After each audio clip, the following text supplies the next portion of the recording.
Welcome back, everybody. Welcome to the Heartbroken and Housebroken podcast. My name is Spiro. I'm the host of the Heartbroken and Housebroken podcast. If you guys aren't subscribed to me already, please subscribe to me. With Spotify listeners, you're brand new. Subscribe. YouTube listeners, if you're not subscribed already, what's going on? It's been a hot minute since we've been doing this podcast, so subscribe already, damn it. Also follow me on social media at Spiro and That Show on all social media platforms, Instagram, TikTok, Facebook, X, whatever your fancy is. Especially follow me on Instagram because that's where I post all my live show updates. So if you want to see me live, that's the best place to find out where to find me live. Like this weekend, I will be at Jimmy Kimmel's Comedy Club May 9th and 10th. I got 5 shows, 8 and 10 p.m. on the Friday show, 7:30, 9:30, 11:30 on the Saturday show.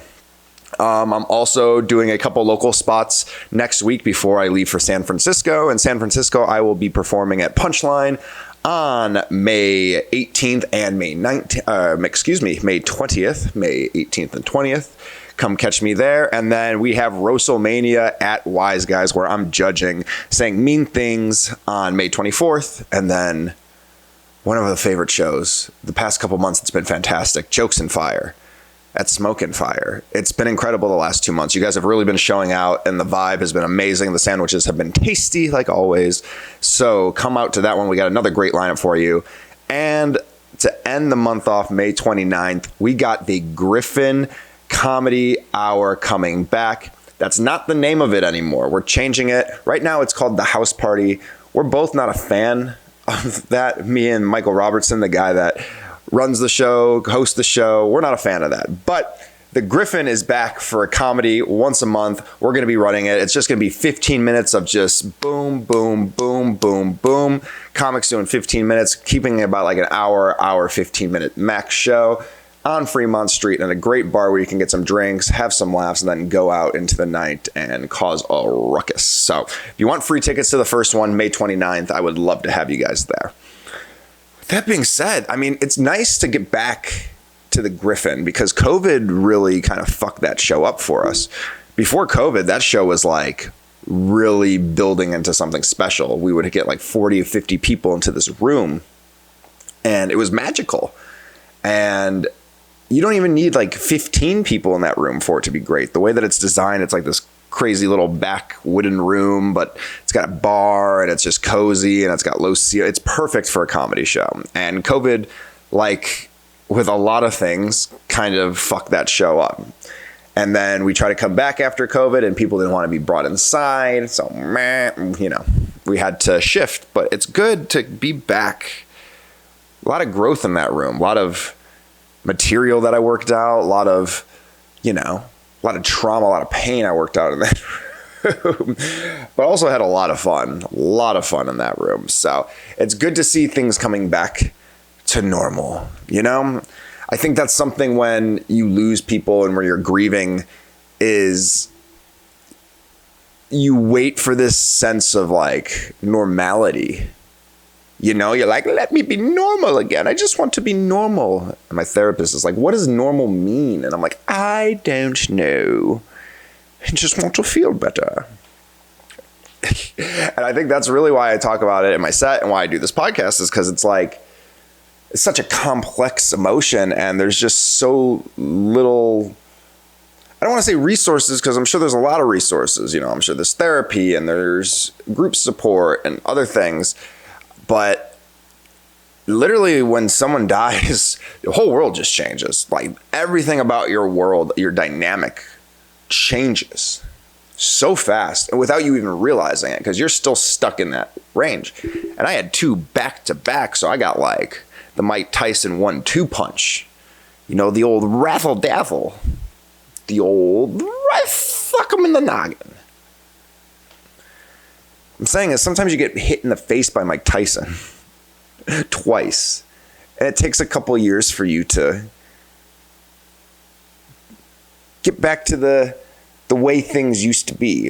And it wasn't just me, it was this world, man. COVID was fucking crazy. And we're seeing the results of it.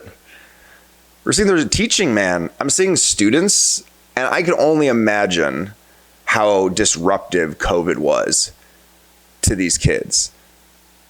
And part of it is like we have millennial parents now, which is the worst fucking thing in the world. A millennial parent, that's like an oxymoron. That doesn't exist. A millennial parent. We can't even raise ourselves. We can't even, what? We're going to have children?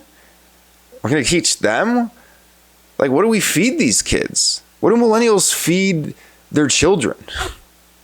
Pop-Tarts, Dunkaroos, Sunny Delight. No wonder these kids are so goddamn hyper. And what are these kids so hyper? So old. I'm an old man now. These kids are so hyper. But it is wild.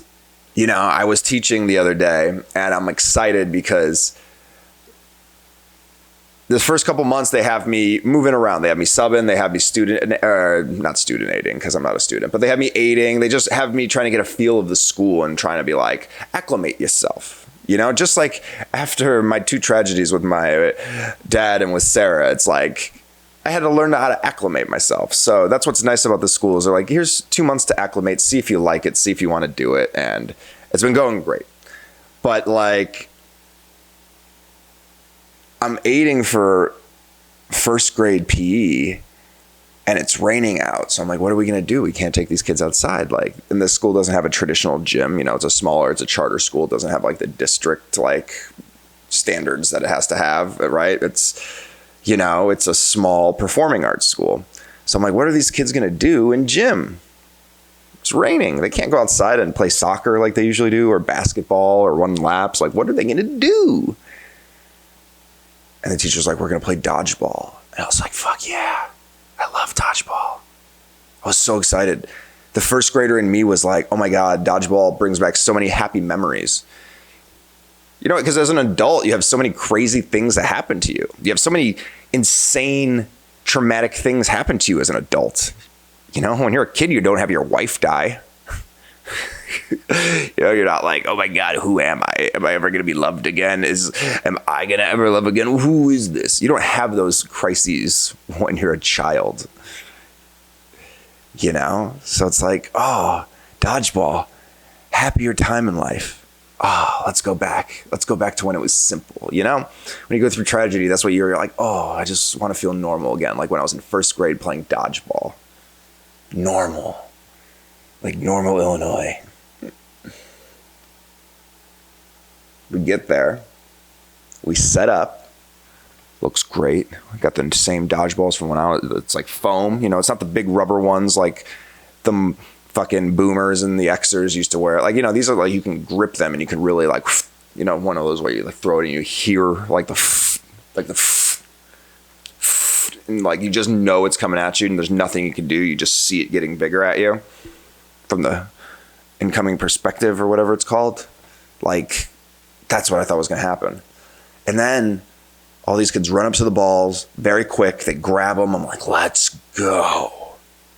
Let's go. And I'm ready. I'm like, I'm going to choose which team I'm on. I'm going to strategically see, you know, who knows the rules, who's got the better arms, who's going to, I got to figure out where I'm going to put my place in this, what allegiance I'm going to form on this first grade dodgeball setup. Pick up the balls, they run back, and I'm like, carnage. We're about to watch 8-year-old carnage. Okay, let's see what some of the arms these kids have. Who's going pro? Who's going to be a baseball player when they grow up? And these kids just started rolling the balls on the floor at the feet of the other kids. And I'm like, no, throw. And they're like, we can't throw. I'm like, why can't you throw? What's happening? And they're like, it's against the rules. You can't throw during dodgeball. And I'm like, then how do you dodge the ball? They're like, well, we roll it and you jump out of the way. And I'm like, I fucking hate millennial parents, because you knew this came from a millennial parent. You knew that this had to happen from a millennial parent. You knew this had to happen. Some kid got hit in the face. The millennials' trauma went fucking nuts. They wrote some crazy Yelp review about the school and playing dodgeball, and then 4 other mutant parents got on it. They signed some sort of stupid, you know, protest form. And now everybody has to roll a ball at people's feet. How do you even know if you get out? If someone rolled this foam ball, I mean, it barely, sorry, I'm angry. Now I'm kicking my microphone. But like, what are we teaching these kids? You got to teach them to lose. I've lost things. People lose, okay? I lost my wife. I lost my father. I have to continue on. I don't just get to have life rolled at me for me to subtly jump over. Life still comes full speed like a whizzing ball at my face that I have to either duck or try to catch, or it hits me in the face and then I have to figure out. I don't get it rolled at. Rolling. And by the way, some of these kids' rolls, very pathetic. They were just like throwing it right into the ground and then it would bounce 2 little pathetic bounces and roll. That's not dodgeball. That's like bowling? Where it's like moving pin bowling? I don't even know what you would classify that as. But kids need to learn how to lose. And I'm not someone where it's like, take away all the trophies. Kids shouldn't have more than 1 trophy. That's not what I'm saying. But eventually you're going to water down competition. And then what's going to motivate people anymore? You have to have some sort of competitive edge or else you're not motivated. You want to be better. You want to do better. You want to have friendly competition with your peers or with your loved ones where you're like, hey, look what they're doing. I need to step up my game. Maybe that's just me. I don't know. But these millennial parents need to calm the fuck down. They're embarrassing these kids. What are they going to do when they go to their company dodgeball game when they finally get old enough to work? Some crazy, deranged millennial who's been in the office working corporate, the same corporate job for 30 plus years, miserable, hates his wife, hates his kids, hates his lunch that he packs every single day in the same lunch box. His name's Phil. All right. He's in the same cubicle with just pictures that are like years old of his dreams, not even his pictures of his dreams. It's like cutouts of magazines of places he wants to go, things he wants to do. And then he sees a sign up and he's like, oh my God, company dodgeball game. That's exactly what I need. And then you have like Isaiah or Meadow sign up and start rolling the dodgeball at him. You know Phil is going to, like, he ain't going to shoot up the office. That seems like Gen X stuff to shoot up an office. He ain't going to shoot up an office. No, he going to throw them balls at these kids' faces. And these kids are going to have no idea what to do because they grew up with dodgeball where the rule was you cannot throw. You have to roll. That'd be like if you played soccer and you have to like blow the ball forward. Like, you can't kick it. People might hurt themselves. It's like, well, let me.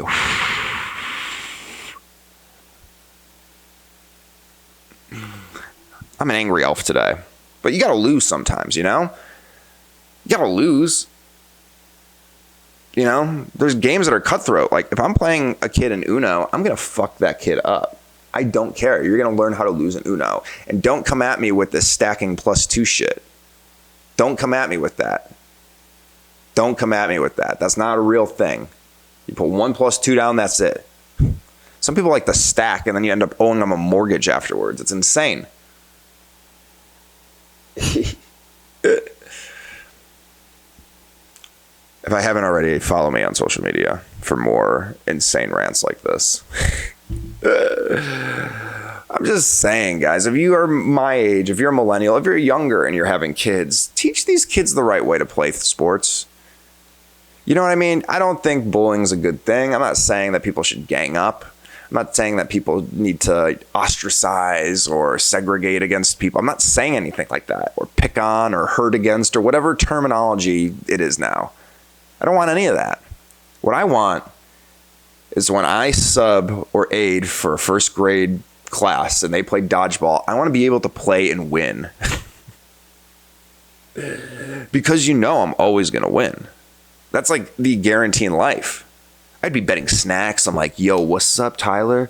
What you got? Oh, you got the Welch's fruit snacks? All right, bet bet. How about you trade me your Welch's fruit snacks if I get all the kids out in class?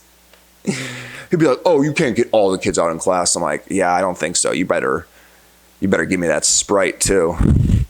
I'm just card sharking kids for their snacks.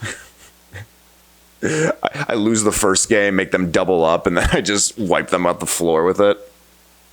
So funny. So funny. Well, this was a fun episode. I'm glad I got to talk about this because, I've been enjoying this new life that I've been going through. I've been enjoying me getting acclimated to this new world and, being a part of the casino industry for so long and then coming to teaching, especially teaching after COVID, because I saw it before COVID with Sarah when she was a teacher and when I coached the improv teams, and like seeing the before and after is just, it makes me realize that my progress, that my pain, that my struggles over the last couple of years, obviously they're unique to me because not everybody lost the people they lost like I did when they lost them. But some other people went through some really tough things. And you can see that these kids have been genuinely, I don't want to say messed up, but just, you can tell they're rattled from things that happened during COVID. Whether they think or know that or not, you just know that their development has just been rattled because the world got shut down. So, if you guys are still struggling, if you guys are out there really trying to figure out life after COVID, I get it. We're all there with you. We're all figuring it out. There's a whole generation that's trying to figure it out too. That's coming up the pipeline. So you're doing great. Keep doing great. Creep moving forward. Don't creep and don't creep moving forward, but keep moving forward. And creep, yeah. But keep moving forward. Keep staying positive because every day you move forward, it gets better and better and better. And again, I'm living proof of that because went through some shit and I'm here talking to you about it. So this has been today's episode of the Heartbroken and Housebroken podcast. Again, if you guys do not follow me, you silly Nancy's, follow me, please. I would love it. At Spiro in That Show. Catch me on a show. If you guys want tickets to any of these shows, just hit me in the DMs. I'm happy to do it wherever I am able. Until then, please have a good rest of your week, a safe weekend, and I will see you next time. This has been Spiro. Thank you so much.